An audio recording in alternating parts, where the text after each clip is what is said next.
We begin here this hour. The U.S. Supreme Court has struck down President Donald Trump's sweeping tariffs that he pursued under a law meant for use in national emergencies, rejecting one of his most contentious assertions of his authority in a ruling with major implications for the global economy. The justices, in a 6-3 ruling, upheld a lower court's decision that the Republican president's use of a 1977 law exceeded his authority. The Supreme Court reached its conclusion in a legal challenge by businesses affected by the tariffs and 12 U.S. states, most of them Democratic governed, against Trump's unprecedented use of this law to unilaterally impose the import taxes. Hey everyone. It's Adam, and today's topic is a little uncomfortable. The Supreme Court delivered a devastating constitutional ruling that dismantled Trump's signature economic policy, prompting an unprecedented public meltdown. The decision permanently limits presidential economic authority, and no amount of fury or replacement policy can undo it. It will haunt every future president. Let's rewind and understand exactly what happened on that day, because the headlines barely scratched the surface. The case was Learning Resources, incorporated against the President of the United States. An educational toy company, of all things, became the unlikely vehicle for one of the most consequential separation of powers rulings in generations. They had been importing products from China, and they had been hit with Trump's sweeping emergency tariffs. Tariffs that had been justified under a law called the International Emergency Economic Powers Act, a law that had been on the books since 1977. The U.S. Supreme Court struck down on Friday President Donald Trump's sweeping tariffs. In a 6-3 ruling, the court rejected Trump's use of a law meant for national emergencies to impose taxes on imported goods. Democrats and various industry groups hailed the ruling. The landmark opinion has major implications for the global economy. Conservative Chief Justice John Roberts authored the ruling, which upheld the lower court's decision that the Republican president's use of the 1977 International Emergency Economic Powers Act exceeded his authority. Tariffs have been central to a global trade war that Trump initiated after he began his second term as president. One that has alienated trading partners, affected financial markets, and caused global economic uncertainty. Penn Wharton budget model economists estimated on Friday that the amount collected in Trump's tariffs stood at more than $175 billion, and that amount likely would need to be refunded as a result of this ruling. A law that Congress never intended to give any president the power to unilaterally tax the entire global economy. But Trump's legal team had stretched it. They had stretched it until it was practically unrecognizable. They had taken a statute designed for emergency financial transactions and turned it into a blank check for a global trade war. And the Supreme Court said no. The vote was 6-3. Chief Justice John Roberts wrote the majority opinion, and the language he used will appear in law school casebooks and federal court opinions for as long as the American legal system exists. Roberts wrote that the International Emergency Economic Powers Act does not mention tariffs. It cannot mention tariffs. And it certainly cannot be stretched to let a president unilaterally impose tariffs of unlimited amount, unlimited duration, and unlimited scope. Those words are searing. Unilaterally, unlimited amount, unlimited duration, unlimited scope. The Supreme Court has just issued what is a major ruling on the president's use of tariffs. We have a team going through this decision right now from a legal and economic and a political point of view. But first, our legal correspondent, Jan Crawford, who has the decision for us in Washington. Jan? Tony, this decision is 6-3, invalidating President Trump's use of these sweeping tariffs, imposing tariffs on almost every trading partner worldwide. This is the most significant U.S. Supreme loss for a U.S. president, I think, in modern history. It is invalidating what is the cornerstone of President Trump's economic policy, ruling that he does not have authority under this federal law, the International Emergency Economic Powers Act, to levy these sweeping tariffs, like I said, on almost every global trading partner worldwide. Roberts was describing precisely what Trump had been claiming and then declaring that claim legally indefensible. But Roberts didn't stop there. He went deeper. He wrote that the Constitution clearly vests the taxing power, including tariffs, in Congress, not in the executive branch. This wasn't just a statutory interpretation question. This was constitutional bedrock. The founders were explicit. Article 1, Section 8. Congress has the power to lay and collect taxes, duties, imposts, and excises. The president executes the laws. Congress makes them. And taxing, including tariffs, is lawmaking. It cannot be delegated away through a broadly worded emergency statute that doesn't even use the word tariff. New at 11, this morning the Supreme Court ruled that President Donald Trump did not have the authority to impose certain global tariffs without approval from Congress. In a 6-3 decision, Chief Justice John Roberts wrote that federal law requires congressional authorization before a president can implement tariffs of that scope. The ruling addresses the limits of executive power under existing trade and emergency statuses.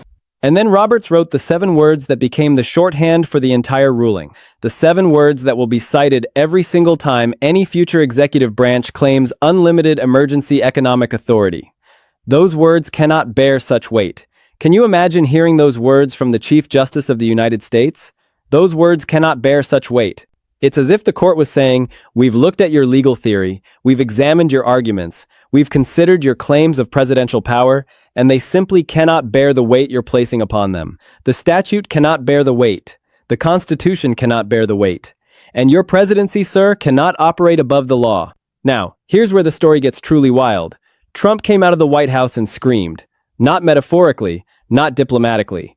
He stood in front of cameras and called the majority opinion a disgrace. He called the justices who voted against him very unpatriotic and disloyal to the Constitution. As soon as he stepped into the room and up to the podium, it was clear U.S. President Donald Trump was seething. The Supreme Court's ruling on tariffs is deeply disappointing, and I'm ashamed of certain members of the court, absolutely ashamed, for not having the courage to do what's right for our country. Fools, said Trump, of the 6 Supreme Court justices who ruled against his tariffs, including 2 nominated to the court by Trump himself, Neil Gorsuch and Amy Coney Barrett. Lapdogs, he said, an embarrassment to their families. They also are a, frankly, disgrace to our nation, those justices. It was a remarkable display of anger from a president told, in effect, he can't have what he wants. Those global tariffs announced by Trump last year, citing a national economic emergency, a cornerstone of his economic and foreign policy. He implied that foreign interests were somehow influencing their votes.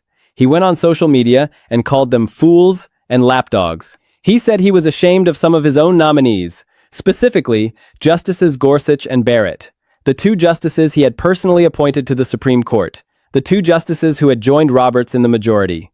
He said they sickened him. He said they were embarrassments to their families. Let that sink in. The President of the United States, standing in front of the world, calling Supreme Court justices who voted against him sickening and embarrassments to their families. And then he announced a replacement tariff under a different legal authority. And within hours, an appeals court partially paused that replacement tariff. Are you kidding me? The president screaming about the ruling, the appeals court pausing the workaround. This is wild. This is unprecedented. This is the American legal system operating in real time against a president who doesn't want to hear the word no. Let's bring in the full picture of what this ruling actually struck down, because most people heard emergency tariffs are illegal without understanding the specific scope of what has been invalidated. And the scope matters enormously for understanding why Trump's reaction was so volcanic. Trump's emergency tariff program had multiple layers. The foundation was what he called Liberation Day, a 10% baseline tariff on imports from essentially all countries, plus higher country-by-country reciprocal tariff rates on nations the administration characterized as having the most damaging trade practices against the United States. All of it was built on the International Emergency Economic Powers Act. The administration declared a national economic emergency using the unusually broad emergency declaration authority the law provides, then used the regulatory authority the law grants to implement the tariffs as emergency economic measures. Separately, Trump also used a different law, the International Emergency Economic Powers Act, in conjunction with fentanyl emergency declarations, to impose what were called fentanyl-branded national security tariffs on China, Canada, and Mexico. He characterized those tariffs as emergency responses to the fentanyl crisis, rather than as trade war measures. The Learning Resources ruling struck all of it down. Every tariff built on that authority. The baseline 10%. The reciprocal country-specific rates. The fentanyl-branded tariffs. All of it. Held to be unauthorized by the statute and unconstitutional under the Constitution's clear vesting of taxing authority in Congress. The economic scale of what was invalidated is staggering. Legal analysts estimated that more than $175 billion in tariff revenue collected under the emergency program is now potentially subject to refund claims from importers who paid those tariffs. $175 billion. The customs court system is working through those claims right now, and the trading partners who had been negotiating under the threat of unlimited tariff escalation now know that the legal foundation of that threat has been judicially demolished. Are you kidding me? $175 billion in potential refund exposure. Every country that had been sitting at the trade war negotiating table under the gun of unlimited tariff escalation authority now knows that authority does not exist. That is what cannot escape means. This ruling is permanent. It is binding precedent. Trump's administration will end in January of 2029. Learning Resources versus Trump will be cited in federal courts for generations. The cannot escape dimension is the most important thing to understand about this ruling and why it is categorically different from a legislative defeat or a political setback. When a president's policy is defeated in Congress, a bill fails to pass, an appropriation is blocked, a legislative priority goes nowhere. That defeat is reversible. The next Congress can reverse it. The political conditions can change. The votes can be assembled differently in a different session. When a president's policy is struck down by the Supreme Court as unconstitutional, as exceeding statutory authority in a way that also violates the constitutional allocation of taxing power to Congress, that defeat is not reversible by executive action. It is not reversible by another emergency declaration. It is not reversible by a different executive order. It can only be reversed by a Supreme Court ruling that overrules the precedent, which requires the court to explicitly reverse itself, something it does rarely and under specific doctrinal conditions, or by a constitutional amendment changing the allocation of taxing power, which requires 2/3 of both chambers and 3/4 of state legislatures. Neither of those reversals is remotely available to Trump in the remaining years of his second term. The ruling is permanent law. It is the law for him. It is the law for the next president. It is the law for every president after that, and Trump can announce as many replacement tariffs under as many different legal authorities as he can find. But every replacement tool is narrower than the International Emergency Economic Powers Act regime that was struck down. Every replacement tool has procedural requirements, time limits, and scope constraints that the International Emergency Economic Powers Act did not have. Every replacement tool gives him less of the unilateral, unlimited, instantly imposable tariff authority that the court has now said he never legally had. The nightmare he cannot escape is not the ruling itself. It is the permanent legal reality the ruling creates. Stay with me. Now, let's go through the full picture. Roberts' opinion in its specific language, the economic consequences, the replacement tools and their limits, Trump's specific reaction and what it reveals, and the broader precedent that Learning Resources versus Trump establishes for future executives. Start with what Roberts specifically wrote and why the specific language matters beyond the immediate case. The majority opinion addressed two separate legal questions and resolved both against the administration. The first question was statutory, whether the International Emergency Economic Powers Act's text authorized the kind of sweeping tariffs Trump had imposed. Roberts held that it did not. The statute says the president may regulate commerce, but regulate commerce is not the same as unilaterally impose tariffs of unlimited amount, duration, and scope. The word regulate in a 1977 statutory law did not mean impose taxes. The word importation in the statute does not mean impose tariffs on all imports from all countries. The major questions doctrine, which Roberts had been developing across multiple regulatory cases, requires that when a president claims authority to make a decision of vast economic and political significance based on broadly worded statutory language, there must be clear and specific statutory authorization for that claim. There is no mention of tariffs in the International Emergency Economic Powers Act. There is no specific authorization for the kind of sweeping global tariff program Trump had built. The statute cannot bear that weight. The second question was constitutional, whether even if the law could be read to authorize the tariffs, such a delegation of taxing authority to the executive branch would be constitutional. Roberts held that it would not. The Constitution vests the taxing power in Congress. Tariffs are a form of tax. Congress can delegate some of its taxing authority to the executive branch, but it must do so clearly and specifically. It cannot inadvertently delegate away its entire constitutional taxing authority through broadly worded emergency legislation.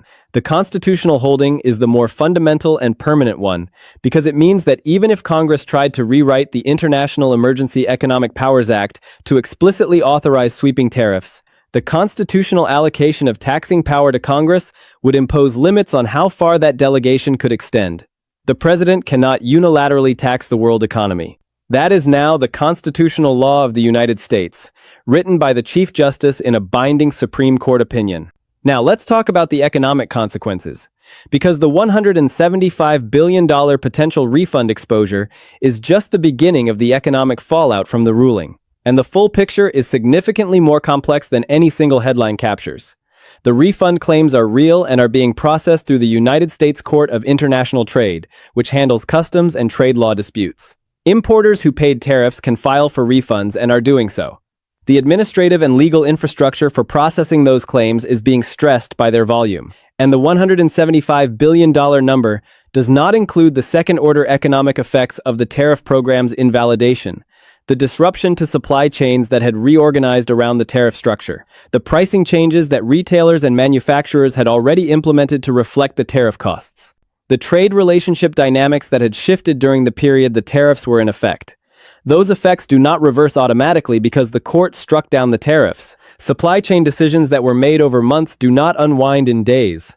Pricing structures that were adjusted do not snap back instantaneously. Trading relationships that were renegotiated or restructured under tariff pressure do not return to their pre-tariff configurations because a court says the tariffs were illegal. The economic disruption created by the illegal tariff program is partially irreversible, even after the legal basis for the program has been eliminated. And the replacement tariffs, the 10% global tariff Trump announced under different statutory authority within hours of the ruling, are themselves the subject of legal challenges. The D.C. Circuit Court of Appeals issued a partial stay of the replacement tariff effort almost immediately. That legal challenge is ongoing. The administration is fighting to maintain some tariff authority through alternative mechanisms, even as its primary mechanism has been permanently struck down. Can you believe this? An administration trying to maintain a trade war posture using replacement tools that courts are already partially pausing in real time while fighting the refund claims from the illegal tariffs that the replacement tools are supposed to replace. Now let's talk about Trump's specific reaction, because his response to learning resources versus Trump is the most documented public display of presidential rage at a Supreme Court ruling in modern American history. And it reveals something specific about how he understands his relationship with the court he helped build and with the legal system more broadly. The reaction came in multiple distinct phases over the hours following the ruling. The immediate social media reaction appeared in all caps, posts calling the justices fools and lapdogs, using the word disgrace multiple times, implying that foreign interests and slime balls were controlling the votes of the justices in the majority. Using language about the ruling that no president in the modern era has used in response to a Supreme Court decision. All of it was immediate. All of it was public. All of it went out to tens of millions of followers within hours of the opinion being released.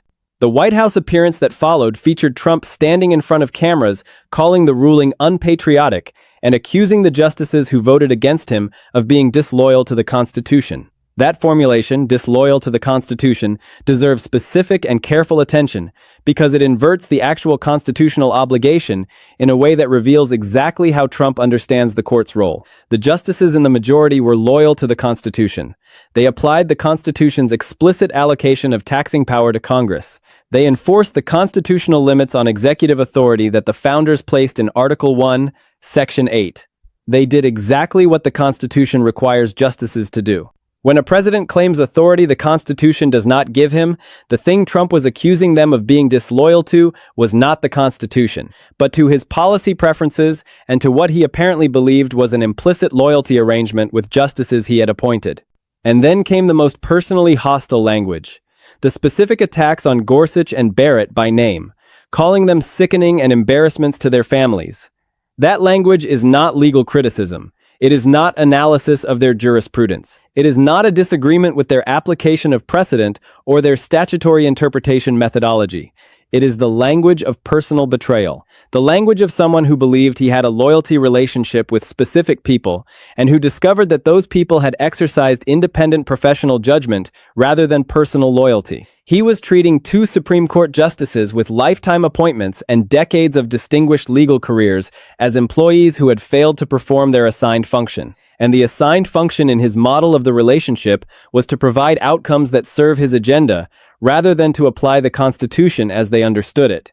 The ruling showed permanently that the court does not and cannot operate on that model. Gorsuch and Barrett applied the principles they had described throughout their careers. Trump called them sickening and embarrassments to their families for doing so. And that reaction is now part of the documented historical record of how this president responded to the most significant constitutional limits placed on his authority by the judicial branch. The replacement tool scramble is the final dimension of this story, because Trump's immediate pivot to announcing a replacement tariff within hours of the ruling reveals the specific way the administration has been responding to legal defeats throughout the second term. The pattern is consistent. A legal defeat occurs. The administration announces it will use a different legal mechanism to achieve the same policy objective. The different legal mechanism is challenged in court. The court partially or fully blocks the different mechanism. The administration announces another mechanism. Each iteration of the pattern produces a legal regime that is narrower, more constrained, and more vulnerable to challenge than the one that preceded it. The International Emergency Economic Powers Act emergency tariff regime was the broadest and most powerful version of the tariff authority Trump claimed. It was in his legal team's reading unlimited in amount, duration, and scope.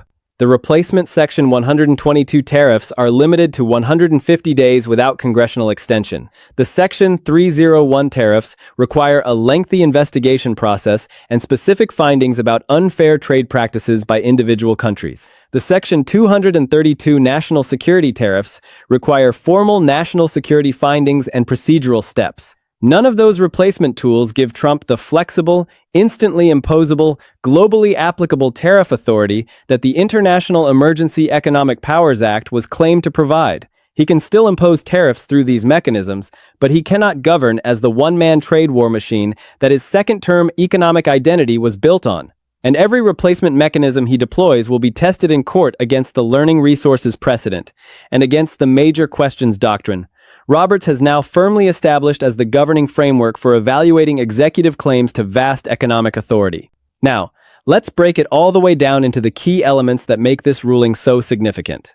The specific Roberts language is the most significant and most permanent part of the ruling. Roberts wrote three things that will be cited as long as the International Emergency Economic Powers Act exists and presidents try to use it.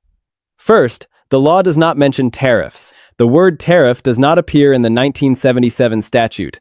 Claiming unlimited tariff authority from a statute that does not mention tariffs fails the most basic requirement of statutory interpretation. Second, the law cannot be stretched to let a president unilaterally impose tariffs of unlimited amount, duration, and scope.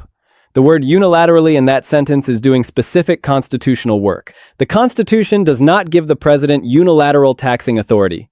It gives Congress taxing authority. The executive can act within delegated taxing authority, but cannot claim unilateral authority that the Constitution places in the legislative branch. Third, those words cannot bear such weight. This phrase applied to the two words regulate and importation that the administration had used to construct its entire tariff legal theory. Those 7 words are now the law. Any future attempt to revive the International Emergency Economic Powers Act tariff theory runs directly into them. They cannot be executive ordered away. They cannot be tweeted away. They are in a Supreme Court opinion. They will be cited in every federal court that evaluates any future International Emergency Economic Powers Act-based tariff claim. They are the nightmare that cannot be escaped. The 2 Trump appointees in the majority are the most politically significant dimension of the vote count. Trump celebrated the Gorsuch and Barrett appointments as trophies of his first term and told supporters those justices would protect his agenda.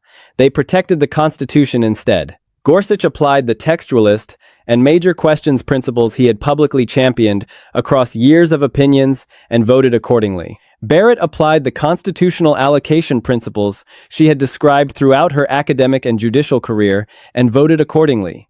Neither vote was a surprise to anyone who had read their prior opinions seriously. Both votes were a shock to a president who had understood judicial appointments as a transaction rather than as the installation of independent jurists with their own legal philosophies. His public attacks on them, sickening embarrassments to their families, are the documented public record of that misunderstanding. And that misunderstanding is now permanently on the record because the ruling that exposed it is permanent Supreme Court precedent. The broader pattern of the court drawing lines. Learning Resources on Tariffs and Trump versus United States on Immunity establishes a documented judicial framework for the specific limits of this administration's theory of presidential power. On the two biggest legal claims that underpin Trump's second-term political identity, unlimited emergency tariff authority and blanket criminal immunity, the court said no both times in written opinions that will outlast the administration. Both rulings left him with something. The immunity ruling gave him real and significant protection for core official acts. The tariff ruling did not strike down all of his tariffs, only the ones built on International Emergency Economic Powers Act authority. But both rulings refused the maximal claim. Both said the same essential thing. The presidency operates within the Constitution, not above it. Emergency declarations are not blank checks. Presidential immunity is not an absolute shield. Those words cannot bear such weight. That principle applied by the Chief Justice in the most significant separation of powers ruling of the modern era is the judicial contribution of the court to the constitutional understanding of presidential power. And it will be cited and applied and enforced for as long as presidents and courts coexist. Learning Resources v. Trump now stands alongside Youngstown Sheet and Tube as a landmark constitutional case permanently limiting a president's emergency economic powers under the IEEPA. The ruling will be taught in law schools for generations, and no amount of presidential fury can change it.